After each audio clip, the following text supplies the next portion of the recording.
नमस्कार दोस्तों, स्वागत है आपका अपने चैनल पर। इस वक्त की ब्रेकिंग न्यूज अपडेट के साथ एक बार फिर से आपके सामने मौजूद है, जहां पर देश दुनिया की ताजा ब्रेकिंग न्यूज अपडेट में आपको बताएंगे किसान आंदोलन को लेकर इस वक्त की ब्रेकिंग न्यूज अपडेट आ रही है, जहां पर किसान आंदोलन पर बीजेपी के सहयोगी दल ने उत्तर प्रदेश के अंदर जबरदस्त तरीके से कर दी है बगावत। बीजेपी नेताओं के सामने खड़े कर दिए हैं बड़े बड़े सवाल, जिसका जवाब बीजेपी नेता नहीं दे पाए हैं। और इसी के साथ में आपको बताएंगे किसान आंदोलन छोड़कर गए लोगों को एक बार फिर से नरेश टिकैत की ओर से वापस आने का आह्वान दिया गया है। इसी के साथ में आपको बता दें कि किसान आंदोलन को लेकर राकेश टिकैत का बड़ा बयान, राजनाथ सिंह, सत्यपाल मलिक और इसी के साथ में केसी त्यागी को सरकार से बातचीत करने के लिए नियुक्त किया जाए। इसी के साथ में चलेंगे सही बड़ी खबरों पर। एक और अपडेट में आपको बताएंगे असम के साथ साथ तमिलनाडु के चुनाव में क्या कुछ होने वाला है, इसकी बड़ी जानकारी आपको देंगे। ओपिनियन पोल के नतीजे बताएंगे और इसी के साथ में दोस्तों उत्तर प्रदेश और उत्तराखंड के ओपिनियन पोल के नतीजे क्या बताते हैं, इसकी जानकारी आप तक पहुंचाएंगे। एक एक करके चलेंगे सभी महत्वपूर्ण खबरों की तरफ, सारी बड़ी अपडेट आप तक लगातार पहुंचाते रहेंगे। लेकिन इससे पहले अगर आप भी मानते हैं कि देश के अंदर किसानों के द्वारा चल रही कृषि कानून को लेकर तीनों कृषि कानून को वापस लेने की मांग और इसी के साथ में एमएसपी पर कानून बनाने के साथ साथ स्वामीनाथन आयोग की रिपोर्ट लागू कराने और निजीकरण का अगर आप भी करते हैं विरोध, तो इस वीडियो को लाइक करके लाल बटन दबाकर चैनल को सब्सक्राइब करके घंटी को दबाइए और कमेंट बॉक्स में जय जवान जय किसान, किसान एकता जिंदाबाद और इसी के साथ में बैंक और बीमा कंपनी से जुड़े हुए मेहनतकश कर्मचारी जिंदाबाद जरूर लिखेगा। आपको बता दें कि लगातार बैंक कर्मचारियों की तरफ से भी और बीमा कंपनी के कर्मचारियों की तरफ से भी लगातार विरोध प्रदर्शन किए जा रहे हैं। चलते हैं पहली और बड़ी अपडेट की तरफ, जहां पर कृषि कानून को लेकर ऐसा नहीं है कि बीजेपी के अंदर से ही आवाजें उठ रही हैं, बल्कि बीजेपी के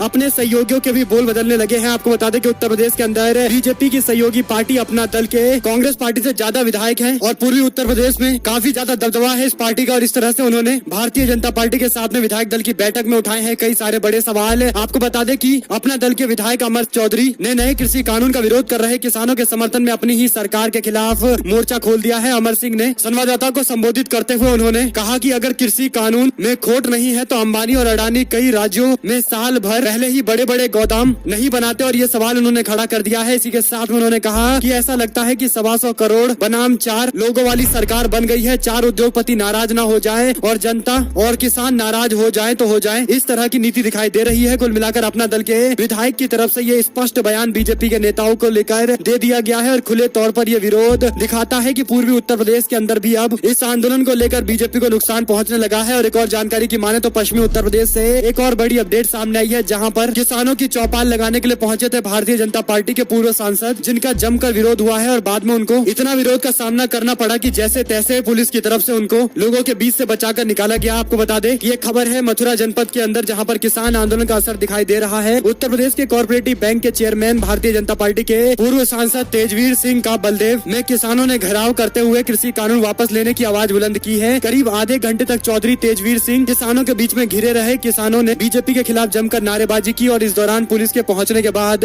नेताजी को जैसे तैसे वहां से निकाला गया। और कुल मिलाकर ये बड़ी अपडेट इसलिए भी है क्योंकि जनता की तरफ से लगातार विरोध की खबर सामने आ रही है और इसी तरह की विरोध की अपडेट है पश्चिमी उत्तर प्रदेश के मथुरा से। इस पर आप लोग की क्या कुछ प्रतिक्रिया है, कमेंट बॉक्स में अपनी राय जरूर लिखिएगा। चलते हैं एक और महत्वपूर्ण खबर की तरफ, जहां पर किसान आंदोलन छोड़कर गए लोगों को एक बार फिर से वापस आने का आह्वान नरेश टिकैत की तरफ से किया गया है। आपको बता दें भारतीय किसान यूनियन के नेता नरेश टिकैत की ओर से आंदोलन छोड़कर कृषि कार्यों के लिए गए किसानों को एक बार फिर से वापस बुलाया जा रहा है। भारतीय किसान यूनियन के अध्यक्ष नरेश टिकैत ने कहा है कि किसानों का सबसे बड़ा हथियार है उनका आंदोलन, और ऐसे में वह लौटकर वापस आएंगे नहीं तो लड़ाई न लड़ने का मलाल हो जाएगा। आपको बता दें कि यूपी गेट बॉर्डर पर बुधवार को किसान यूनियन के मासिक बैठक उन्होंने की थी और इसके बाद उनकी तरफ से ये बयान भी सामने आया है। चलते हैं एक और बड़ी जानकारी की तरफ, जहां पर राकेश टिकैत ने किसानों के आंदोलन को लेकर दिया है बड़ा बयान। कहा दोबारा बातचीत शुरू करने के लिए नई टीम का गठन होना चाहिए, जिसमें राजनाथ सिंह, सतपाल मलिक के साथ साथ केसी त्यागी को जगह मिलनी चाहिए। 113 दिन से चल रहे किसानों के आंदोलन और सरकार के बीच में बातचीत कब से दोबारा स्टार्ट होगी, इसको लेकर अभी कोई चर्चा नहीं है। इस बीच अनिश्चितकालीन रूप से ये वार्ता चली हुई दिखाई देती है। हालांकि दोनों पक्ष के बीच में बातचीत का रास्ता कब खुलेगा, इसको लेकर प्रयास भी किए जा रहे हैं। इस बीच भारतीय किसान यूनियन के प्रवक्ता राकेश टिकैत ने सरकार को प्रस्ताव दिया है कि वह बातचीत तत्काल रूप से करे और मौजूदा टीम में बदलाव करे। उन्होंने सरकार से रक्षा मंत्री राजनाथ सिंह, मेघालय के गवर्नर सतपाल सिंह के साथ साथ जेडीयू के नेता केसी त्यागी को सरकार की टीम में शामिल करने का आग्रह किया है। उन्होंने कहा कि सरकार की ओर से अगर ये मध्यस्थ करेंगे तो सिर्फ बातचीत का रास्ता खुल सकता है, बल्कि समाधान का रास्ता भी निकल जाएगा। इसी के साथ में एक और अपडेट आ रही है, जहां पर कोरोना काल के कारण किसानों ने बनाया नया प्लान। राकेश टिकैत बोले कहा आंदोलन स्थल पर भी चलाया जाए टीकाकरण का अभियान। कृषि कानून के खिलाफ दिल्ली के सीमाओं पर चल रहे किसानों के आंदोलन को वैक्सीन दिलाने को लेकर किसान नेताओं की ओर से सरकार से अपील की गई है। और इसी के साथ में एक और अपडेट है, जहां पर केंद्र को राकेश टिकैत ने दी चेतावनी। कहा कानून वापस नहीं लिया तो कंपनियों के गोदाम पर होगा निशाना। इसी के साथ में राकेश टिकैत ने केंद्र सरकार को स्पष्ट शब्दों में चेतावनी दी है। वहीं पर उन्होंने बताया है कि किस तरह से निजी कंपनियां बड़े बड़े गोदाम बना रही है और ये कानून उन्हीं को फायदा पहुंचाने के लिए लाया गया है और इसीलिए इस तरह से गोदाम बनाने का कार्य लगातार जारी है। रुक करते हैं एक और बड़ी जानकारी की तरफ, जहां पर निजीकरण के विरोध में बैंकों के साथ साथ अब बीमा क्षेत्र के लोगों के विरोध ने भी रफ्तार पकड़ी है। आपको बता दें कि निजीकरण के विरोध में बैंक कर्मचारियों ने अपने 2 दिनों के आंदोलन के बाद एक बार फिर से हुंकार भरते हुए कहा है कि सरकार अगर बैंक कर्मचारियों की बात नहीं मानेगी तो हम अनिश्चितकालीन हड़ताल करने के लिए भी तैयार हैं। अनिश्चितकालीन हड़ताल पर भी चले जाएंगे। इसी के साथ में एक और अपडेट है, जहां पर किसानों के आंदोलन को लेकर मनोहर लाल खट्टर एक बार फिर से ऐसा ही बयान देते हुए नजर आए हैं जैसा उन्होंने पहले बयान दिया था। एक बार फिर से मनोहर लाल खट्टर कह रहे हैं कि कानून किसानों के लिए है, आंदोलन गलत और राजनीतिक है, जल्द ही आंदोलन खत्म हो जाएगा। इसी के साथ में एक और अपडेट है जिसमें कृषि कानून के खिलाफ दिल्ली के सीएम अरविंद केजरीवाल हरियाणा के अंदर करेंगे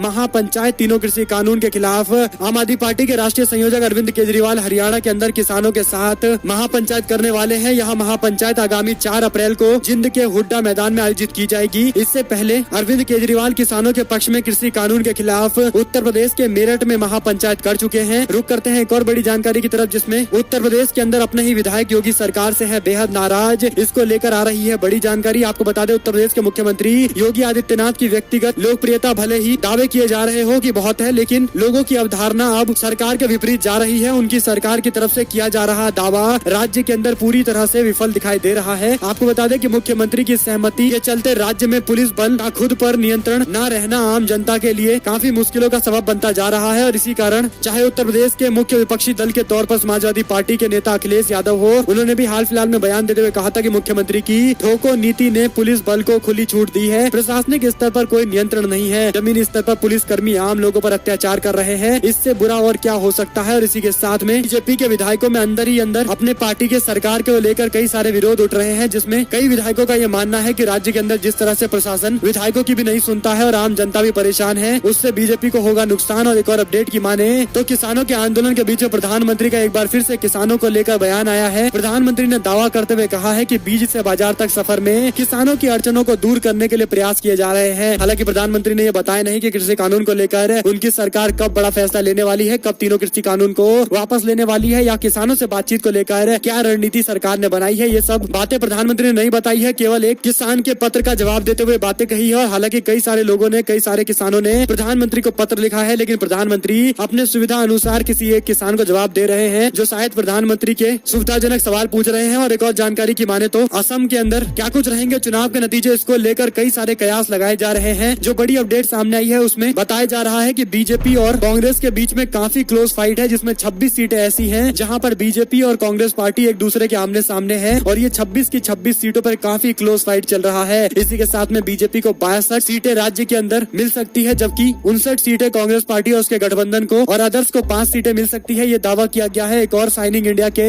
ओपिनियन पोल में। यानी असम के चुनाव के अंदर भी नेक टू नेक फाइट चल रही है। हालांकि देखना होगा कि अंतिम नतीजे किस रूप में बदलकर सामने आते हैं। और एक और अपडेट की माने तो तमिलनाडु के भी नतीजे साइनिंग इंडिया की तरफ से जारी किए गए हैं, जिसमें बताया गया है कि डीएमके को 135 सीटें और एआईएडीएमके यानी बीजेपी अलायंस को 84 सीटें मिल सकती है। एमएनएम यानी कमल हसन की पार्टी को 7 सीटें, असदुद्दीन ओवैसी की पार्टी को 5 सीटें मिल सकती है, जबकि अदर्स को 3 सीटें मिल सकती है। इसी के साथ में एक और अपडेट है जो बताता है कि उत्तराखंड के अंदर बीजेपी ने मुख्यमंत्री यूं ही नहीं बदला है। उत्तराखंड के 4 साल की सरकार को लेकर जनता के मूड पर ओपिनियन पोल और इसके सर्वे सामने आए हैं। आपको बता दें कि उत्तराखंड के अंदर हाल फिलहाल के अंदर मुख्यमंत्री बदले गए हैं और ऐसे में सी वोटर की तरफ से कराए गए ओपिनियन पोल के नतीजे में दावा किया गया है कि अगर आज चुनाव हो जाते हैं तो बीजेपी को 24 से 30 सीटें मिल सकती है, जबकि कांग्रेस पार्टी को 32 से 38 सीटें मिल सकती है। वहीं पर आम आदमी पार्टी को 2 से 8 सीटें मिलने का अनुमान जताया जा रहा है। आपको बता दें कि राज्य के अंदर उत्तराखंड में इस तरह से आम आदमी पार्टी को लेकर भी 2 से 8 सीटें बताना कहीं न कहीं संकेत तो दे रहा है कि आम आदमी पार्टी के लिए भी एक विकल्प उत्तराखंड में खुलता जा रहा है। इसी के साथ में इस सर्वे में पूछा गया कि क्या आप अपने सरकार से खुश हैं, तो ज्यादातर लोगों का मानना है कि वो अपनी सरकार से बिल्कुल खुश नहीं है। 4 साल होने के बाद भी उनके जीवन में कोई बड़ा बदलाव नहीं आया है। जो सरकार ने बड़े बड़े दावे किए थे ऐसा बिल्कुल भी नजर नहीं आ रहा धरातल पर। और एक और अपडेट की माने तो बिहार के अंदर नीतीश सरकार में सब कुछ ठीक नहीं चल रहा है। इसका बड़ा कारण क्या है? दरअसल दोस्तों बड़ा कारण ये है कि बिहार के विधानसभा में गुरुवार को यानी बीते दिन भी सत्ताधारी दल की तरफ से मंत्री के दिए गए जवाब के बाद में अब अपने ही स्पीकर को लेकर खड़ी खोटी सुनाई जा रही है। बीजेपी के विधायक राघवेंद्र प्रताप सिंह ने सदन के अंदर वृद्ध और दिव्यांगों को मिलने वाली पेंशन राशि को काफी कम बताते हुए कहा कि राज्य में इसकी वृद्धि जरूरी है। और इसी के साथ में उन्होंने जो बयान दिया उसको लेकर मंत्री और विधायक आपस में भिड़ते हुए भी दिखाई दिए। और इसी के साथ में विधायक ने मंत्री के जवाब को लेकर अपनी ही पार्टी के मंत्री को आड़े हाथ लेते हुए कटाक्ष कटाक्ष किया है और इसी के साथ में एक बात के संकेत जरूर मिल रहे हैं कि राज्य के अंदर सत्ताधारी दलों के अंदर कुछ भी ज्यादा अच्छा ठीक दिखाई नहीं दे रहा है। एक और अपडेट की माने तो प्रधानमंत्री ने पुरुलिया के अंदर की गई अपनी रैली में कहा कि दीदी की चोट को लेकर हमको चिंता है। दरअसल ये मामला इसलिए सामने आया है क्योंकि प्रधानमंत्री की रैली में इस तरह का बयान देना ये दिखाता है कि पूरे मामले को लेकर बीजेपी के नेताओं ने जो बयान दिया था उससे राज्य में बीजेपी की गलत छवि बनती जा रही थी और इसीलिए पार्टी के नेतृत्व की तरफ से भी कहा गया कि ममता बनर्जी को लेकर पर्सनल अटैक नहीं करना है, उनके खिलाफ पर्सनल बयानबाजी नहीं करनी है। जिसके बाद प्रधानमंत्री ने ममता बनर्जी के चोट को लेकर बयान देते हुए कहा कि हमको भी इसकी चिंता है। कुल मिलाकर राज्य के अंदर ममता बनर्जी के चोट के बाद राज्य में समीकरण इतने बदल गए कि बीजेपी के नेता इस तरह से बयान देते रहे और यह उनके ही खिलाफ जाता रहा। एक और जानकारी की माने तो पश्चिम बंगाल में जीत का दावा करने वाली भारतीय जनता पार्टी के लिए एक और बुरी खबर आई है, जहां पर आगामी पश्चिम बंगाल के विधानसभा चुनाव को लेकर राजनीतिक हलचल जारी है। उत्तर कोलकाता के अंदर चौरंगी सीट से बीजेपी ने शिखा मित्रा को टिकट दिया। अब शिखा मित्रा ने कहा कि वह बीजेपी में नहीं बल्कि कांग्रेस में है और इसी के साथ में आप समझ सकते हैं कि किस तरह की अपडेट है। एक और जानकारी की माने तो मुरादाबाद के अंदर पहुंचे राष्ट्रीय लोक दल के राष्ट्रीय उपाध्यक्ष जयंत चौधरी ने कहा कि किसान आंदोलन का खामियाजा भुगतना पड़ेगा भारतीय जनता पार्टी को। अगर बीजेपी के नेता अभी भी उन्हें लग रहा है कि उनकी छवि पर कोई नुकसान नहीं हुआ तो आगे आने वाले पंचायत के चुनाव में उनको सारा जवाब मिल जाएगा। इसी के साथ में एक और अपडेट आ रही है, जहां पर निजीकरण के विरोध में उत्तरी बीमा कंपनियां north zone insurance employees association ने जहां पर एक और वीरवार को जमकर विरोध किया है, वहीं पर दूसरी ओर एसोसिएशन के प्रधान ने कहा है कि जो घाटा दिखाकर जनता का पैसा खा जाती है, इसके बाद सरकार ने बीमा कंपनियों को निजीकरण करना शुरू कर दिया है। तब से लेकर आज तक बीमा कंपनियों ने देश के विकास में समग्र योगदान दिया है, लेकिन इस तरह से रेलवे, शेयर मार्केट, बैंक के साथ साथ अन्य विभागों के घाटे में जाने पर इन बीमा कंपनियों की मदद से ही इन्हें उभारा गया है। इन कंपनियों में गरीब जनता की छोटी बचत जमा होती है, इसका निजीकरण नहीं होना चाहिए। यह हमारे देश के लिए एक एसेट के रूप में काम करती है, लेकिन सरकार अगर इसका निजीकरण कर देगी तो लोगों के सारे विकल्प खत्म हो जाएंगे। और एक और अपडेट की माने तो बीमा क्षेत्र में एफडीआई की सीमा 49 से लेकर 74% बढ़ाए जाने का भी विरोध लगातार देश भर में किया जा रहा है। बावजूद इसके ये बिल पास कर दिया गया लोकसभा और राज्यसभा से। एक और जानकारी की माने तो चर्चा में एक बार फिर से ईवीएम आ गया है, जहां पर पंजाब के मुख्यमंत्री कैप्टन अमरिंदर सिंह ने कहा कि इससे छेड़छाड़ संभव है। जापान और स्वीडन के अंदर और यूके के अंदर इसका इस्तेमाल नहीं होता है, पहले जरूर इस्तेमाल होता था, लेकिन इसको लेकर जब कई सारे सवाल खड़े हुए हैं उसके बाद इसे बदला भी गया है। और इसीलिए हम चाहते हैं कि ईवीएम से नहीं बल्कि बैलेट पेपर से चुनाव होने चाहिए। और इसी के साथ में उन्होंने ईवीएम का विरोध खुले तौर पर कर दिया है। पहले ऐसे मुख्यमंत्री है जिन्होंने ईवीएम का विरोध करते हुए बातें कही है। इस पर अब बहस होना जरूरी है, लोगों से बातचीत करनी जरूरी है और इसी के साथ में बड़े बड़े एक्सपर्टों को बिठाकर ये राय लेनी जरूरी है कि आखिर ईवीएम में किस तरह से कितने तरह के ग्लिच आ सकते हैं और कैसे इसे हैक किया जा सकता है, क्योंकि इलेक्ट्रॉनिक चीजें हमेशा से हैक होती आई है और ऐसे में ईवीएम के फुल प्रूफ होने को लेकर कई सारे सवाल है। एक और अपडेट की माने तो फोन टेपिंग के मामले को लेकर राजस्थान विधानसभा में बीजेपी की तरफ से जहां पर एक और विरोध किया जा रहा है, वहीं पर दूसरी ओर शून्यकाल में फोन टेपिंग पर बहस के दौरान संसदीय कार्य मंत्री शांति धारीवाल ने बीजेपी नेताओं को जवाब देते हुए कड़ी प्रतिक्रिया दी है। शांति धारीवाल की तरफ से नेता प्रतिपक्ष गुलाब चंद कटारिया को तीखी तकरार में जवाब दिया गया है। इस पर भाजपा विधायकों ने कड़ी आपत्ति जताई है। आपको बता दें कि सत्ता दल के नेता की तरफ से गुजरात में 90,000 फोन टैप की न्यूज कटिंग लहराते हुए भाजपा को जवाब दिया गया है और इस पूरे मामले को लेकर भी जवाब तलब किया गया है। यानी बीजेपी के नेता गुजरात के फोन टैपिंग को लेकर कुछ नहीं बोल रहे हैं, जबकि राजस्थान के फोन टैपिंग के मामले को लेकर इस तरह से शोर मचा रहे हैं। ऐसा दावा भी राज्य की सरकार के नेताओं ने करते हुए जमकर निशाना साधा है। और एक और अपडेट की माने तो बंगाल के अंदर मोदी और शाह को क्यों करनी पड़ रही है 4 बजे बैठक। दरअसल दोस्तों, जब से बीजेपी ने अपने टिकट का बंटवारा किया है तब से पूरे राज्य के अंदर विरोध के सुर उठ रहे हैं। पश्चिम बंगाल के विधानसभा चुनाव में बीजेपी के लिए अहम ये चुनाव बन चुका है, क्योंकि बीजेपी के सभी नेताओं ने पूरा दम लगा दिया है और यहाँ तक कि मीडिया के अंदर भी पूरा माहौल बनाकर रखा हुआ है कि बीजेपी इस बार के चुनाव में बड़ा कारनामा करने जा रही है। हालांकि जितने भी ओपिनियन पोल अभी तक सामने आए हैं सभी में ममता बनर्जी को अपर हैंड दिखाया गया है और आसानी से ममता बनर्जी सरकार बना सकती है। वहीं पर बीजेपी के नेता पुरुलिया जिले के अंदर प्रधानमंत्री नरेंद्र मोदी की रैली को लेकर तैयारी कर रहे थे, लेकिन इस बीच दिल्ली में कोर ग्रुप की बैठक सुबह 4 बजे तक चली। नई दिल्ली स्थित बीजेपी मुख्यालय में केंद्रीय गृह मंत्री अमित शाह और बीजेपी के राष्ट्रीय अध्यक्ष जेपी नड्डा ने पार्टी की बंगाल यूनिट के कोर ग्रुप के साथ कई मुद्दों पर चर्चा की। कहा जा रहा है कि बैठक में बंगाल चुनाव को लेकर हर मुद्दे और विवादों पर चर्चा की गई है और इस दौरान टिकट बंटवारे को लेकर जबरदस्त फूट जिस तरह से बीजेपी में देखने को मिली है उसको भी संभालने के दावे किए गए हैं। हालांकि अब देखना होगा कि इस तरह से 4 बजे सुबह कौन बैठक करता है और अगर किया जा रहा है तो इसका क्या परिणाम होगा, या फिर यह संकेत है कि बीजेपी को बंगाल में बड़ा झटका लगने वाला है। क्या कुछ है इसका एनालिसिस तो आगे सामने आएगा, लेकिन आप लोग की क्या कुछ राय रहेगी आप लोग कमेंट बॉक्स में अपनी राय जरूर लिखिएगा। एक और जानकारी की माने तो ममता बनर्जी ने भी पश्चिम बंगाल को लेकर दिया है बयान। कहा बीजेपी के नेता प्रचार करने आएंगे तो बर्तन लेकर दौड़ाओ। खुद को बताया उन्होंने एक बार फिर से बाघ और कहा कि घायल बाघ और ज्यादा खतरनाक हो जाता है। और इसी के साथ में प्रत्याशियों की लिस्ट जारी की गई है। बीजेपी नेताओं नेताओं की तरफ से, जहां पर 148 प्रत्याशियों के नाम घोषित कर दिए गए हैं। 8 मुस्लिमों को